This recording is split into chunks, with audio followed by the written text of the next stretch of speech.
Look at your phone. Do you see that Wi-Fi symbol? It's more than just a convenience. It's a technological miracle. But the story of its true inventor is a decades-long chronicle of betrayal, espionage, and institutional blindness. This is the story of Hedy Lamarr, the inventor the world tried to erase. The popular story is that the wireless revolution started in the late 1990s. That's a lie. The foundational blueprint for almost every digital signal you use today, from your Bluetooth headphones to the GPS guiding your car, was finalized way back in 1942 by a woman in a Hollywood mansion. That woman was Hedy Lamarr. To understand her invention, we have to understand the crisis she was trying to solve.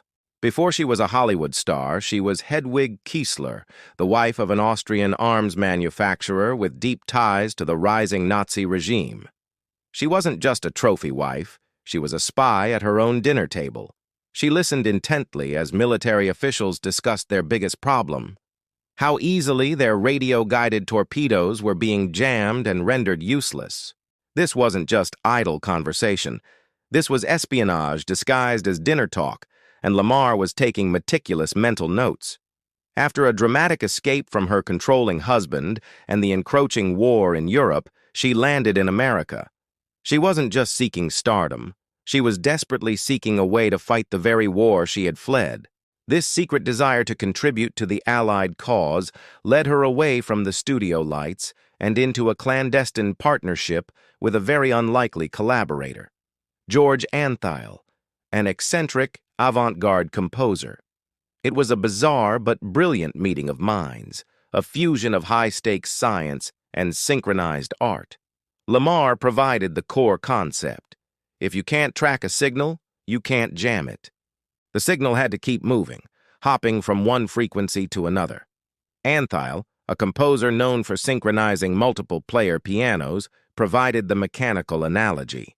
They realized that by having the radio transmitter and receiver jump simultaneously across a spread of 88 different frequencies, the exact number of keys on a piano, they could create a signal so complex it would be virtually invisible to the enemy. This wasn't some quirky hobby, this was a war-winning secret weapon. They patented it as the secret communication system. In 1942, brimming with patriotism, they offered their patent to the U.S. Navy, completely free of charge. What happened next was a betrayal that would cost Lamarr her legacy for over half a century. The Navy's engineers, who were overwhelmingly male and deeply conservative, dismissed the invention outright. They simply couldn't accept that a Hollywood actress, a famous symbol of glamour and beauty, could possess the intellectual rigor to solve one of their most critical military problems. They saw her face, but they were blind to her formidable mind. Lamarr's invention was mocked as unfeasible and too complex. They even had the audacity to suggest that she could better serve the war effort by going on a celebrity tour to sell war bonds, and so they buried her patent, effectively erasing her contribution from the historical record. It was a profound act of systemic prejudice that sidelined a crucial technological advancement in the middle of a world war. Imagine the historical cost of that dismissal.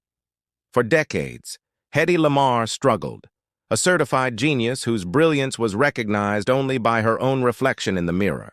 She continued her film career while the blueprint for our modern world gathered dust in a forgotten file cabinet. It wasn't until the terrifying escalation of the 1962 Cuban Missile Crisis that the U.S. military finally revisited her long-forgotten patent.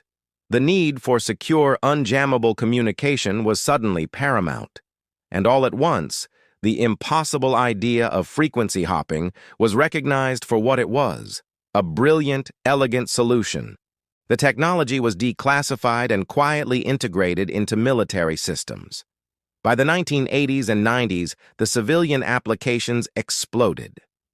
Lamarr's core principle, the spread spectrum system, became the foundation of CDMA cellular networks, the universal short-range communication standard we now call Bluetooth, and finally, the IEEE 802.11 Wi-Fi standard that connects billions of us every day. Hedy Lamarr died in the year 2000. she received only belated, inadequate recognition for her achievement late in her life.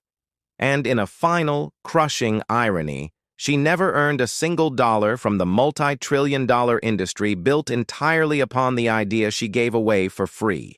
Her story is a powerful testament to her brilliance and a sharp, painful lesson in how institutional prejudice can blind us to the greatest minds among us. She wasn't just a star.